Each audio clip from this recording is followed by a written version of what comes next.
Stakeholders are calling on the federal government to confront the root causes of recurring violence in the Middle Belt and ensure justice is delivered without ethnic bias.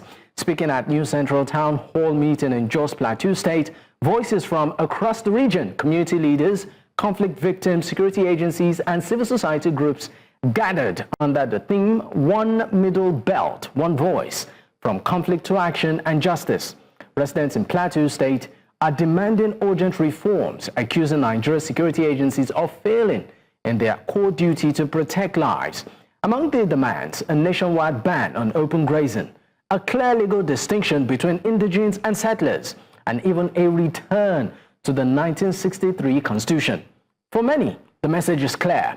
Nigeria's security institutions owe the people an apology for years of underperformance. Now let's take a listen to some participants who share their thoughts and concerns at the town hall meeting. Basically, from hired machineries, from within and outside this country, we have evidence to show that. I have mentioned that before now, that the security should live up to their expectation. All the security, including immigration, because some of these people come from outside the shores of Nigeria. And if you do what you're supposed to do, this thing will come to an end. Secondly, apart from the people coming from outside, you have the victims. They have told you that nowadays, even the people within join the people from outside to do the attack. So it's becoming pretty difficult to ask these two people to sit down and agree. When you see your neighbor carrying gun against you, it becomes very difficult now for you to sit down and agree on how to live in peace. If you don't have that similar gun, and the security will always rush after they have finished attacking and then arrest our youths with their gun guns and their machetes or whatever they have to defend themselves. But including the chief of defense staff, all the security chiefs have agreed that everybody should go and defend himself. If you arrest people with their weapons, what do you expect them to defend themselves from these attackers that are coming with sophisticated weapons? Please, you should go and rethink and re-strategize on what to do. Fulani. Well, joining me to discuss this is Garba Abdullahi-Muhammad, a chairman of Coalition of Fulani Registered Organization, Plateau State Chapter, and also Ishaya Inuwa-Durkwa is the country director of Peace Building and Social Justice. Gentlemen, thank you for your time. All right, let me start with you. Good to have you. Okay, good evening. Let me start with you, Mr. Ishaya. Mr. Ishaya, there are several, reasons that have been pointed as the root cause of what we see, or the crisis, the attacks we've seen in the Middle Belt. But, briefly, I'd like to put it to you. What do you consider the root cause? Do you mean if I consider the root causes? Yes. Certainly, yes, there are root causes. Nothing happens without a cause.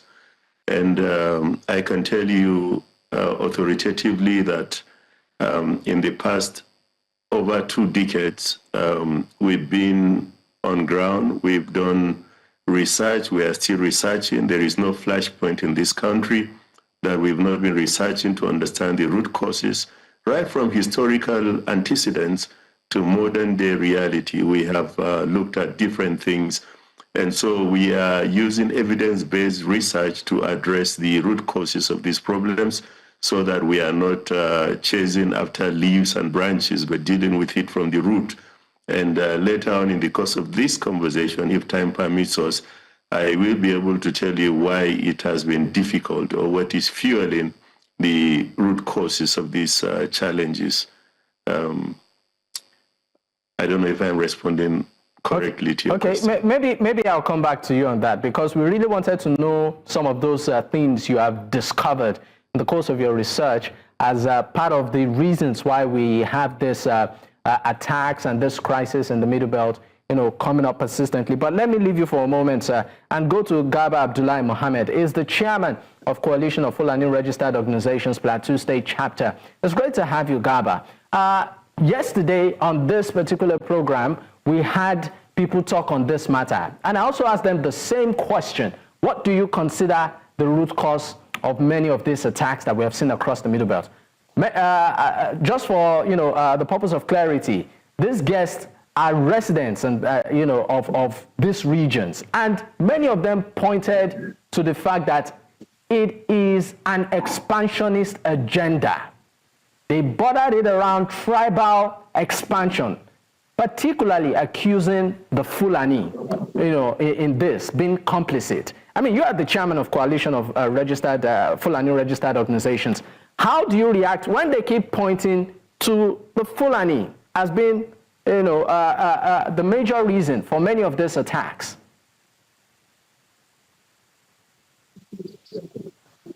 Okay, thank you very much. You see, every place has its own peculiarity. And peace building and peacemaking is something that is beyond somebody's insinuation, is beyond somebody's interest, because it has to be generalized. If we are talking about the root causes of what is happening, first, let's look at the two channels. That means the natural causes and the artificial or the man-made. Looking at the natural causes, let's talk about the climate change. Climate change is a big problem that is bringing things where people are competing for land. So secondly, man-made causes are like the ethno-religious conflict, because there is no understanding between the two religions. Anything that is criminality is criminal in nature, people will coin it and it will take religious or ethnic dimension.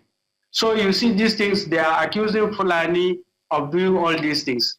Yes, I'm not saying that there are no bad acts in Fulani, but categorically, people should not be calling Fulani as a general, that is the tribe, as terrorists, as attackers, as this and that, because that is stereotyping. Let's look at criminality. Criminality is one of the major problems we have, because there is poverty around.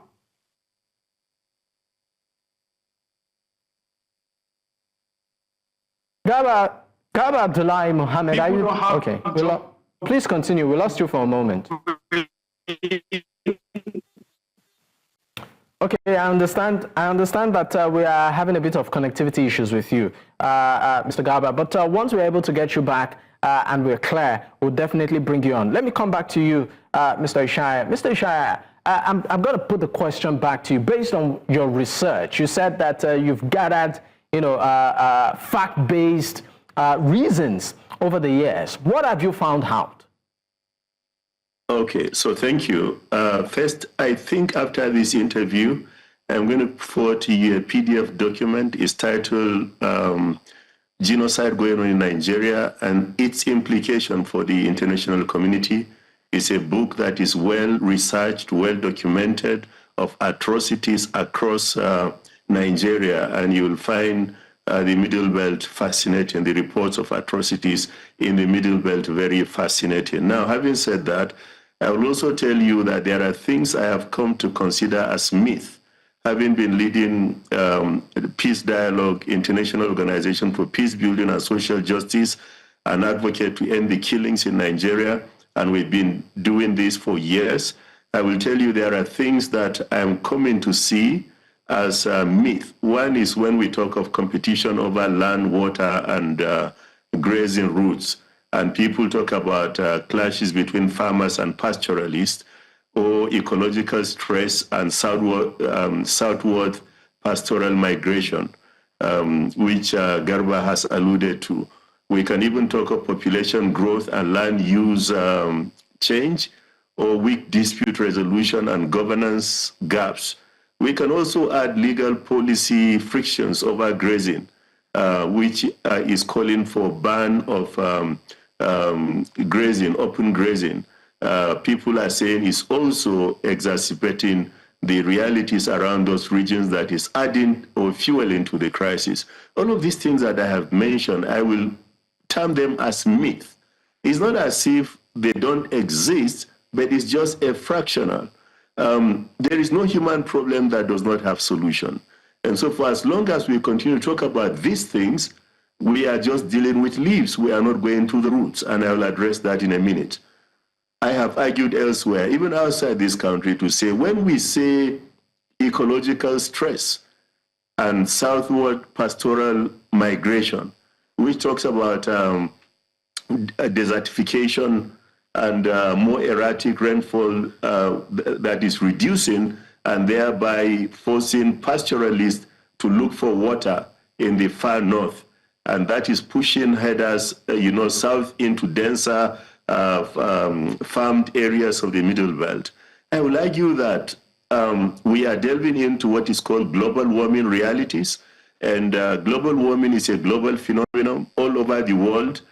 People are experiencing realities of the global warming. Albeit, there is no nation on earth where people are being killed as a result of global warming, apart from natural disasters like flooding. There is no nation on earth.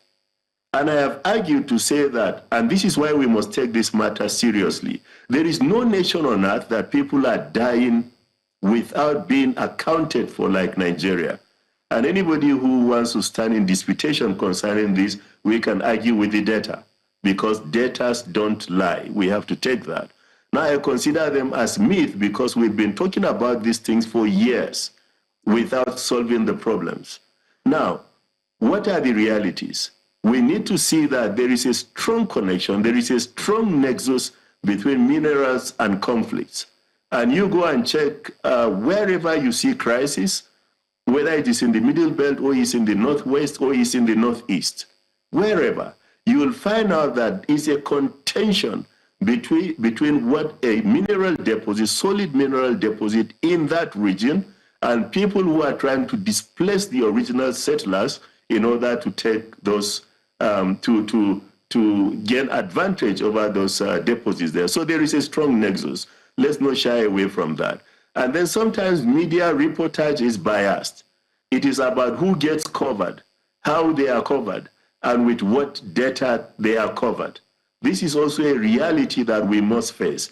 And I would like to speak a little bit more on that. I am noting it because I'm talking with media persons, so you don't think I'm casting aspersion on media. I mean, media is good, is strong. They are doing a lot of things that are good. But when it comes to the crisis in the Middle Belt, sometimes there is a lot of bias in reportage. Now, number 3 is where arrest, prosecution, and lack of punishment to those who are causing mayhem is not done. And so we have examples of documented impunity. Amnesty International have report on where they found thousands killed across Benue, Plateau, Taraba, and with few investigations or prosecutions. All right. Of course, we will definitely come in on the other reasons that you're about to give, but I understand that we need to go on a quick break. When we return, we'll dwell more on it. Stay with us, we'll be right back. Many thanks for staying with us. Our conversation at this point, of course, still is on the fallout of New Central's town hall, looking at the attacks within the Middle Belt, the root cause and the way out of it. I still have my guest with me. Thank you for staying with me. Mr. Ishaya Inuwa-Durkwa is the Country Director for Peace Building and Social Justice. Let's fast forward to what you consider, the solution to this, based on the researches you've carried out and the data that you have. Some have proposed that maybe ranching, could put an end to the perceived farmer-header clashes. Some have said maybe people should be allowed to bear arms, given the fact that maybe the security agencies are pretty much overwhelmed. So, I mean, from what you have, What do you think is a lasting or permanent solution to this problem? I believe what would bring lasting solution to the problem is, number one, leadership to take responsibility. What is one of the things fueling the crisis is lack of leadership or good, strong will from leaders to do what is right. And I believe that the day leaders begin to take this seriously and do what is right, this problem can be solved. Okay, I'm going to come in there. You said lack of leadership, and you used the word strong will. What do you think is holding them back, sir? Yeah, I believe in many ways, either there are insiders who are frustrating government effort, or the security personnel, which is part of government, are not being sincere. Because you will realize that up till now, we are calling the perpetrators of the heinous atrocities we are seeing as unknown gunmen. We have not been able to even name them. And sometimes attacks will fester for 3 hours, 4 hours, 6 hours without intervention from security forces. And these people will retreat into where they are coming from. And so their faces have not come to the public. None of them has been arrested. None of them has been prosecuted. If indeed they have been arrested, what was the judgment? So all of these are some of the reasons, because you need to punish wrongdoing so that it serves as deterrent to others who are coming. And therefore, when I talk about these things, I am not even talking about only the Middle Belt. I know that is the central. I'm talking about Nigeria, because the crisis is everywhere, and the element seems to be the same. And whatever is going on is the fact that it's affecting every tribe, it's affecting every religion. And if we don't solve the problem, it's going to consume all of us. But it begins with leadership. Yes, community policing is important. As a matter of fact, our traditional institutions had a way of defending themselves in the past. This has been taken away from them with centralized form of governance when we have a federal system of governance.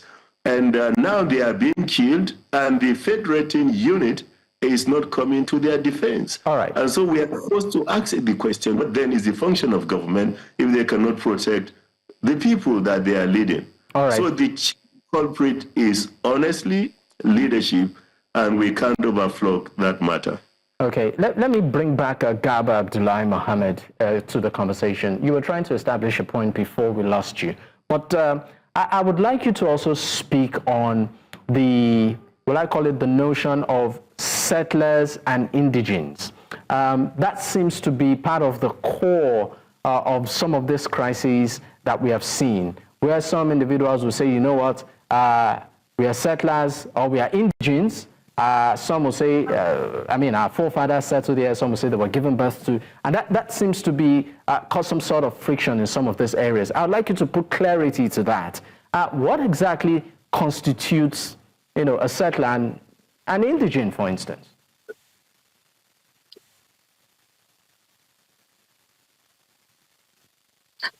Yes, that is a constitutional question. Which I don't supposed to answer, sorry. But I know Fulani people are indigenous to Plateau State and the states that are mentioned. We are denied indigene just because of our tribe, not because of anything. Problems that is bringing all these things being reserved, supposed to be reserved for grazing activities, whereby because there is a trade-off between farming and herding business in a real and serious situation. Because if you look at these grazing reserves that we are having, they have been taken over, and look at what is happening in Zamfara. All the grazing reserves in Kaduna and other places that are supposed to be used by the herders to graze their cows, it has been taken over by banditry or the development of agriculture, whereby some people will acquire these lands and they will be sold to those people. They will fence them, leaving the Fulani community without any option of grazing fields. So If there is very serious government intervention into this, government should identify all these grazing in the rainy season reserves, the greatest allowing Garba Abdullahi-Muhammad, we are struggling to really hear you. Your network, the connection seems to be very erratic. We'll definitely come back to you once we are able to get a smooth connection with you. But let me come back to you, sir, Mr. Ishaya, Inuwa-Durkwa. I would like you to speak on this notion too, settlers and then indigenes, which seems to also be the core. For instance, in Plateau State, when New Central did organize that town hall, some of the conversations tailored in that direction, making reference to settlership and then some being indigenes, by forefathers, and some claiming to be indigenes by birth, irrespective of who their forefathers are. So I would like you to put some clarity based on the information you have on this. Yes, so number one, I'm an indigene of Adamawa State. Number two, I work all over the nation promoting peace and even beyond Nigeria. Number three, I am based in Plateau State with my family. I was not at the town hall meeting. Work took me away from that. But let me respond to the question of citizenship. Growing up, I was born and raised in Kano, and I have learned how to become a citizen by birth, by number of years, or by nativity. These are some of the ways you become a citizen. But being born and bred in Kano, and by the way, my mother still lives in Kano, I cannot claim citizenship of Kano. So it's something about the law that works in some places, but doesn't work in other places. There is no way an Igbo man will claim citizenship in Plateau State. And honestly, I'm not speaking for any tribal group. I'm just being factual. And anyone who finds what I'm saying disgusting, let him go and weed his hole. Because it's only the truth that will set us free in this nation. Many people have died. Many more are dying. So what we owe a generation that is coming is to tell the truth of what the problems are. Therefore, it is important, and it goes back to, it's like begging the question, it goes back to leadership. What and how do we define citizenship? Can a bureau man go to Kano and claim citizenship there and get the advantages of being a citizen there? Can a bureau person go to Umwa here and claim he's a citizen because he lived there for 10 years? But there are certain tribes in our nation that they can go to anywhere and claim citizenship and even enthrone kingship. And it's not a problem. We are all Nigerians. But the thing is, what is good for one is good for all. What is good for the goose is also good for the gander. One person must not be seen to have advantage over the other if we want to build a just and a sensible society where people will enjoy the dividends of social justice. And so that is the challenge that we need to look at for me in responding to that question. All right. I hope I am clear with that. All right, we'll go on a quick break. When we return, we'll be taking our final thoughts on this. Stay with us. We'll be right back. Thank you for staying with us. It's still, of course, Politics HQ on New Central Television. And I still have my guest with me. Garba Abdullahi-Muhammad is the chairman of Coalition of Fulani Registered Organizations, a Plateau State chapter, and Ishaya Inuwa-Durkwa is the country director, Peace Building and Social Justice. Gentlemen, thank you for staying with me. Now, Garba, it's great to have you back. We've been, of course, having a bit of difficulty trying to stay connected with you. But before I let you go, your final thoughts on this matter. As a Fulani man, what do you consider, for instance, a permanent solution to this problem? Okay, thank you very much. I'm very sorry for the hiccup in the network. I think as a Fulani man, the solution to this problem is sincerity in governance. Because there are, as I was saying, they are good to graze on cultural activities, living the Fulani, that is to the detriment of the Fulani man. So I think this grazing reserve should be taken back by the government and handed over to the Fulani for the grazing. That will bring succor. And because, you know, all right. there is trade-off between farming and rainy season. If these grazing reserves are functional, these Fulani who migrate to the grazing reserves. First of all, there should be sincerity in government. Government should come in and be serious about this security issue. Then the community themselves, they should live in peace and they should respect one another. They should form groups, vigilante groups and other community dialogue groups, so that they will be discussing these problems, they will secure their place. And I'm not with those people who are saying that the government should allow people to carry weapons and defend themselves. That means Nigeria is going to fail, go into anarchy. So where are our security agencies? They should be saddled with the government has saddled them with the responsibility of the protection of life and property.